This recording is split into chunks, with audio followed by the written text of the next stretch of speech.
Does the Bible say anything about current events? It certainly does. It's our focus to be culturally relevant and to communicate a perspective from the Scriptures. As Christians, we should have a biblical perspective of the news and be able to share that perspective with others.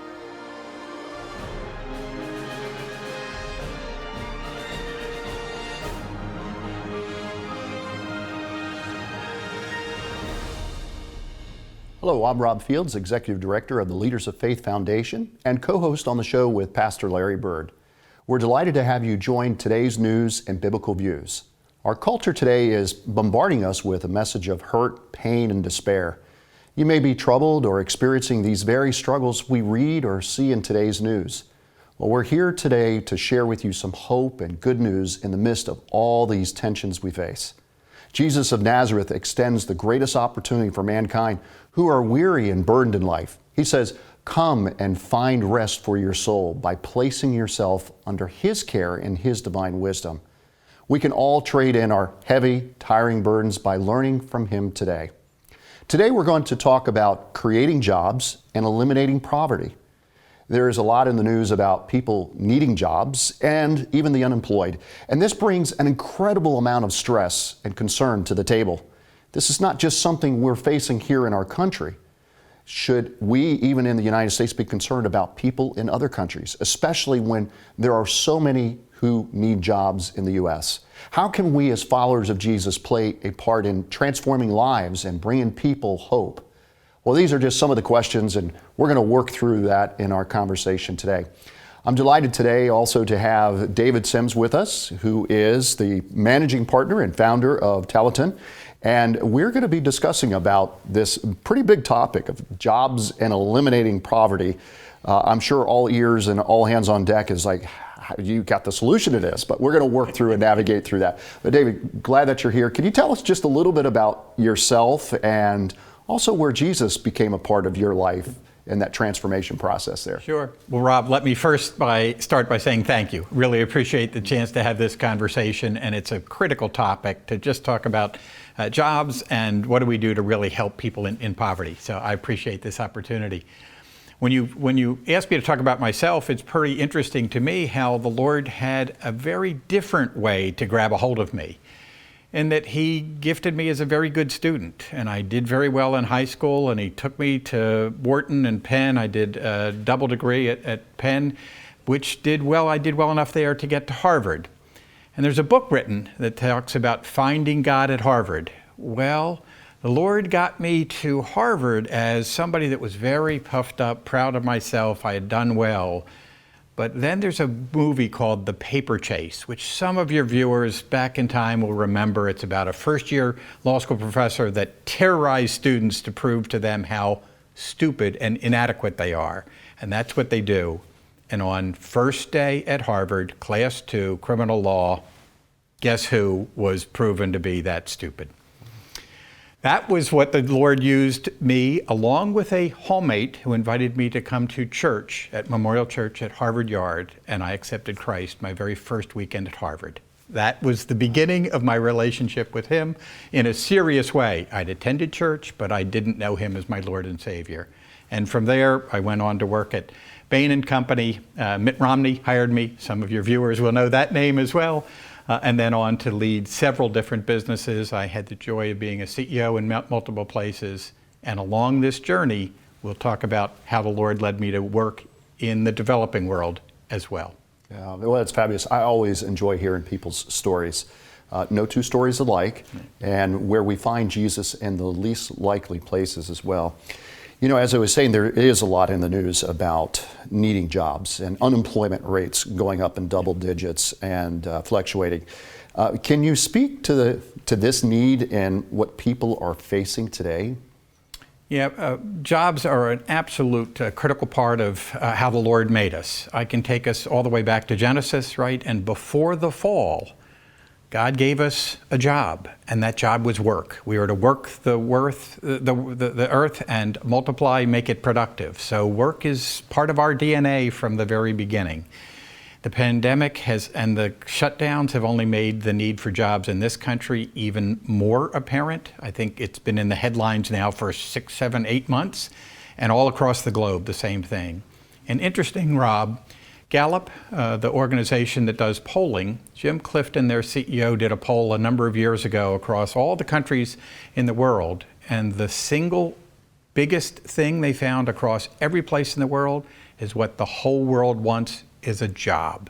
So Gallup has the data to prove that it's not just that individually, but corporately across the globe, people want and need jobs. Yeah, well said on that. So we're all very attentive on that. You know, you do work in a very specific area, but not also just in the U.S., but also abroad. How would you say is job creation and unemployment needs being dealt with overseas that may help us today? You know, we've seen the pandemic, but we're in a global market. Unemployment does exist overseas, right? And the need for jobs. Yeah.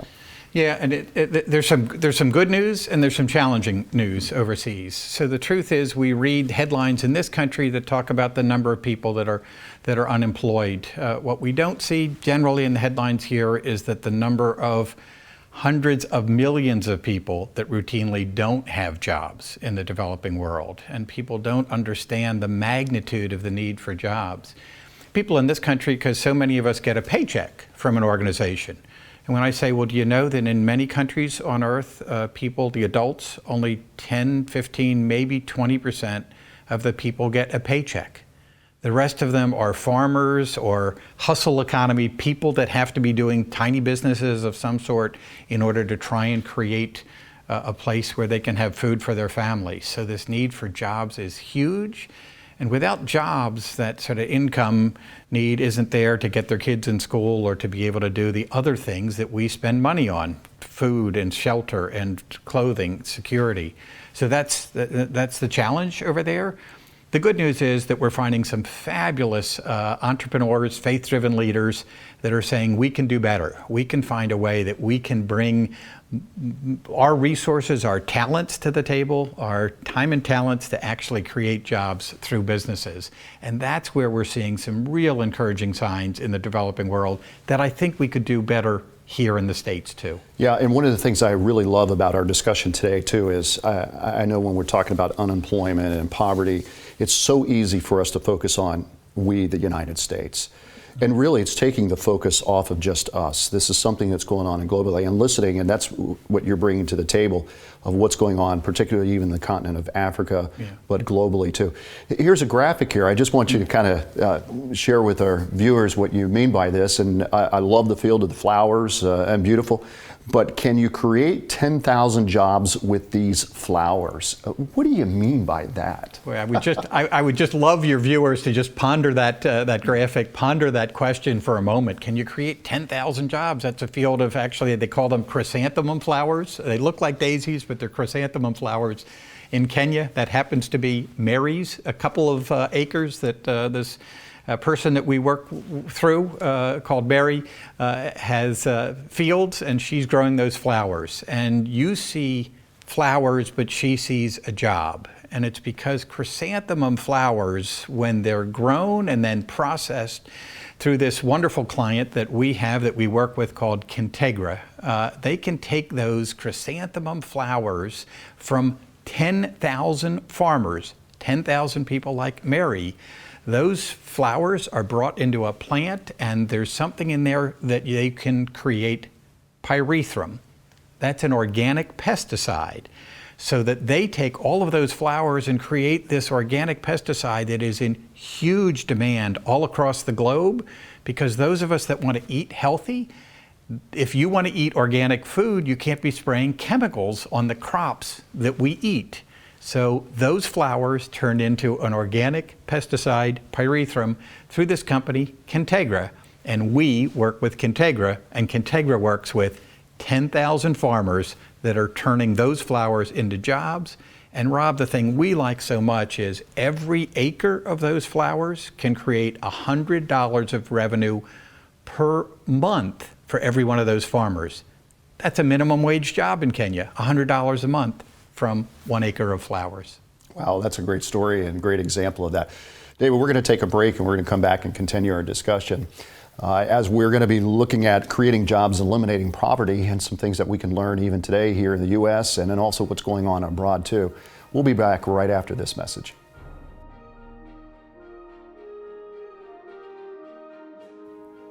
Welcome back to today's News and Biblical Views. And today we're talking about creating jobs and eliminating poverty. And I have a guest here is Dave Sims.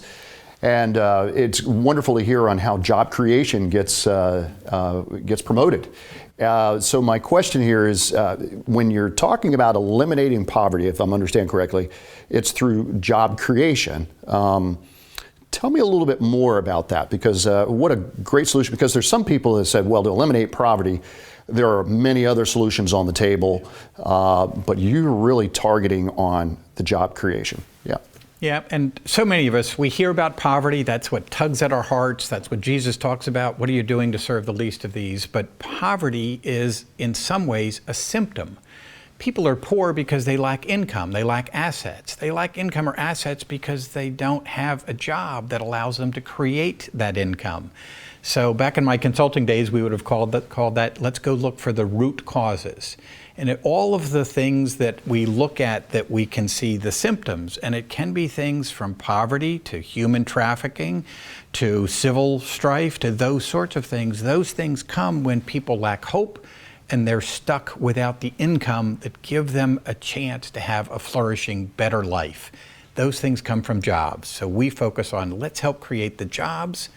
That's how you tackle poverty. Yeah, and I like it too. It's a God-given mandate too. That was one of the very first things that God gave Adam to do in the garden. Right. He created him in his image and likeness, and he says, okay, to work the soil of the ground. And there's job creation. Talk about one of the best job creators was God himself, and giving that task to man. And there's something about that when we work hard, there's a value and esteem that comes through that. Mm-hmm. You know, what is Talanton's role in creating these jobs? In fact, Talanton is a very unusual name. What does it mean? I guess, what's the Latin, the Greek, or we're going to have to specify on that, but tell us a little bit about. You know, we're going to go see how many Greek scholars there are out there. Talanton is the Greek word for talents, and many of your viewers, I hope, will recognize the parable of the talents. And so when we were looking for something that could name what we're trying to do, the parable of the talents talks about taking what we've been given, and we all aim to be that 5-talent servant that is investing to double the resources the Lord has given us in order to create more kingdom impact. And so Talanton is Greek for that. What we wanted to do was to take that sort of investing and using things wisely and figure out how do we bring that to play to tackle poverty, as we were just talking about. And when we looked at what it takes to do this, the true engines that create jobs, to create wealth, to bring hope, are things called small, medium enterprises. We've just been through an election cycle where people talk about businesses, but they didn't talk about why do you have to focus so much on small businesses. These are businesses that have 10 to 200 employees in general. Well, in this country and all across the globe, some 60% or more of all new jobs that get created will be created by small, medium enterprises. So if we want to tackle job creation to impact poverty, we have to find a way that you can help small businesses grow and thrive. And in the developing world, what we do is we bring them capital and support. We put them through a rigorous due diligence process, and we walk alongside them to take a business that's employing dozens of people today and said, okay, how can you be 5 or 10x that size in the next 3, 4, 5 years? That's what they want to do. That's what we want them to do. That's what the people who need jobs want them to do. Talanton helps there. Yeah, so kind of you found Talanton a few years ago. What led you to move in this direction and to do just exactly that? Yeah, so Rob, I've had, in addition to my corporate career, and along the way, I'd been heavily involved in some microfinance work for 30 plus years. And I knew that the power that comes from hope from small businesses, men and women that had a way to sort of make ends meet. But I also saw that it wasn't enough. It wasn't finding a way that those people could be lifted fully out of poverty, have hope, get their kids in school, have better hope for the future. And I knew that that's what we wanted to do, was to take the parable of the talents and still combine it to the very next section of Matthew 25, is where Jesus instructs us that whatever you've done for the least of these, you've done for me. We wanted to give those of us in this country a way to invest to serve the least of these. And Rob, most people here don't realize that almost everybody watching this show today is a 5 talent steward, not a 2 or a 1. Hopefully none are 1s burying their money in the ground. But do you realize that at $33,500 of income, anybody out there that is making $33,500 or more is in the top 5% of all income earners on the planet today? I think by biblical terms that makes all of us 5 talent servants, and the Lord says, what have we done with the talents He's entrusted to us? Yeah, well said, and very fascinating with the numbers on that too. You know, there's a lot, as we were even talking about in the beginning in the news, about needing jobs. I guess the other question is, and why should those here in the United States, you know, why should we be concerned about people in other countries, especially when there's so many here who need jobs? What would be your answer to that type of thought or process? Yeah. When I meet somebody like that, I very frequently say, well, join me. Let's go see what poverty looks like in the developing world, because people that haven't yet been there into the kind of places that we work in the rural parts of sub-Saharan Africa and elsewhere, where over my career I've worked in Asia and Latin America, don't understand that in those parts of the world there's no unemployment, there's no safety nets, there's no Medicare, that if you don't work, you don't eat. So the opportunity to actually put food on the table, get kids in school, have access to drinkable water. There's hundreds of millions of people on Earth that don't have indoor plumbing. They don't have electricity. Forget the internet. Those sorts of things are unbelievably hard to imagine for us. But in this pandemic, guess what? All the schools in Kenya were closed at the beginning of the year. One of our clients is a woman that runs 5 Montessori preschools and some elementary schools as well. And because the schools were closed, people here would say, well, go to distance learning. We went to virtual, why can't they? Well, the data in Kenya show that only 12% of the country has access to the internet at home. So go try and do distance learning when there's no opportunity to do that. That's the truth of what poverty looks like in so many of the places that we work. And when the Lord spoke to my heart and said, that parable of the sheep and the goats, whatever you've done for the least of these, you've done for me, that's where we've decided to place our time and our focus, because that's where He's called us to be. Yeah, and what a great way to, again, not to think about ourselves and offering the hope that we have and the hope to others. And how many times people across the world are looking to the United States as an example and a great opportunity, a venue for us to be a blessing to them, even in the midst of our difficulties and struggles that we're running through. Hey, we're going to take another break, and we're going to come back and continue the discussion. Thank you again for being with us on today's show, and we'll be right back after this message.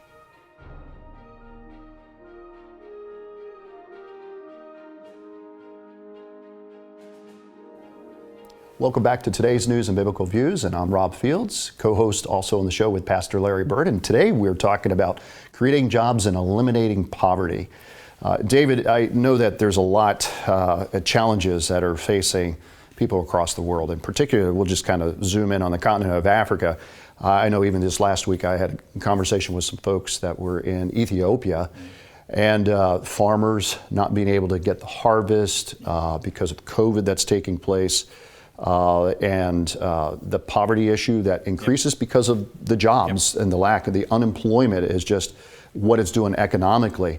And doing a shutdown, you know, again, is just, it's hard to, lack of jobs, but then a shutdown. So what do you see in your experiences, and you've traveled in many of these places too, some of the challenges that are facing some of the African nations too? Yeah, and Rob, I'm going to come back to jobs. That's when I look across Africa, most people, because we're so focused on today and now in the COVID situation, the crisis, they don't understand that there's bigger trends happening. And in Africa, the projections are that between now and 2035, just 15 years out, there will be 450 million people that enter the workforce. There's that many young people already born, growing up, that are going to turn 18 and need jobs. 450 million.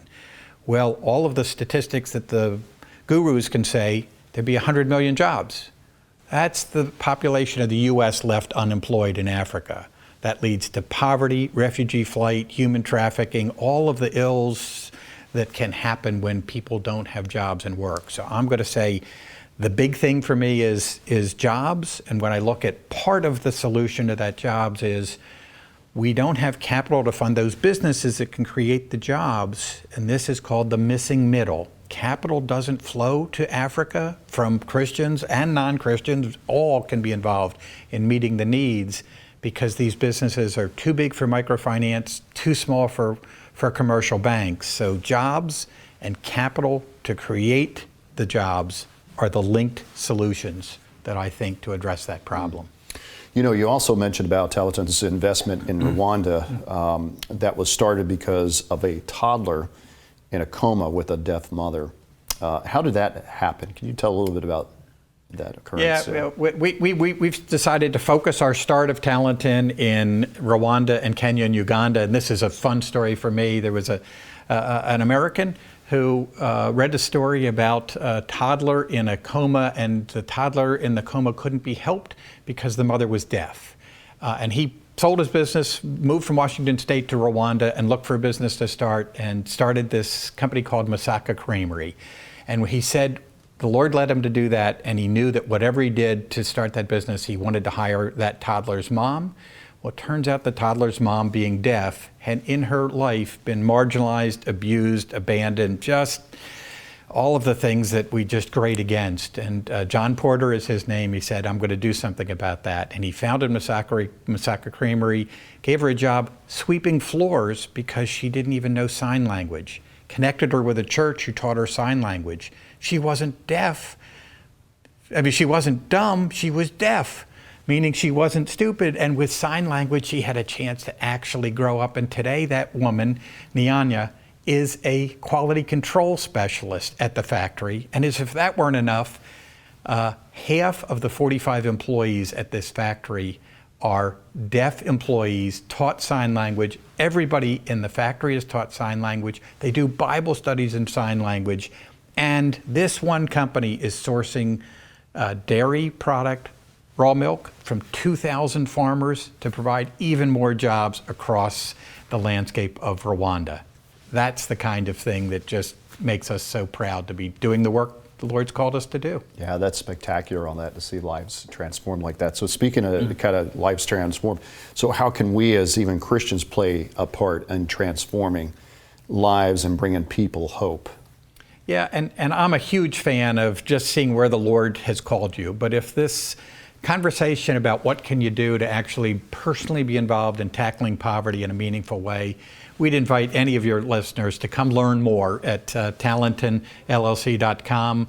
I have on there a document, little downloadable document people can download, and says how to eliminate poverty. And that'll just go into much more detail than we've had a chance to describe today. People can learn what the Lord is doing and then see how they could be involved in helping create jobs in order to tackle poverty. Yeah. Now, and you mentioned a few passages in Scripture that really are just the hallmark of what we've been talking about.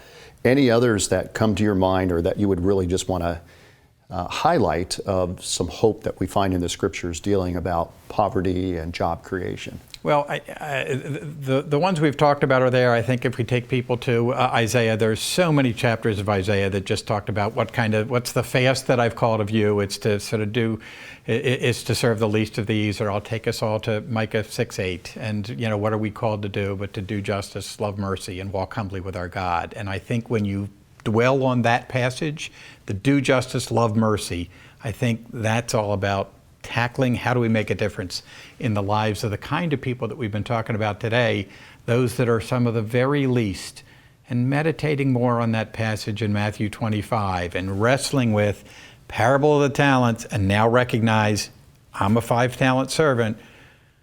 Whatever you've done for the least of these, you've done for me. How do I put those two things together in my own life? And I find just spending time in Scripture and meditating on those is just a fabulous way for people to see where the Lord will direct their steps.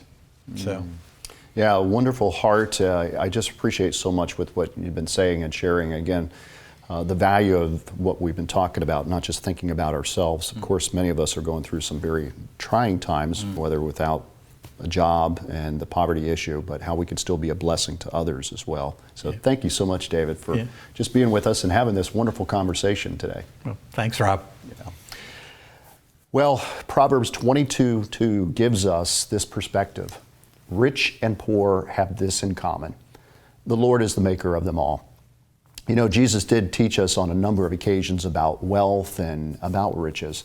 And he taught that we should use the material things for future spiritual benefits. It's not always about ourselves. And are you managing the riches that God has given to you for His purposes? In fact, are people benefiting from the graces that God has poured out into your life and my life? Of course, we have material items in order to provide food, shelter, and other comforts of life. It's far too easy to mismanage the finances given to us from the Lord. Have you made Jesus the focal point of your life? Have you invited Him to come into your heart and to deliver you from the bondage of sin? He died on the cross for you. He rose victorious over death and the penalty of sin. Would you trust in what He accomplished was for you today? Thank you for being with us on today's News and Biblical Views.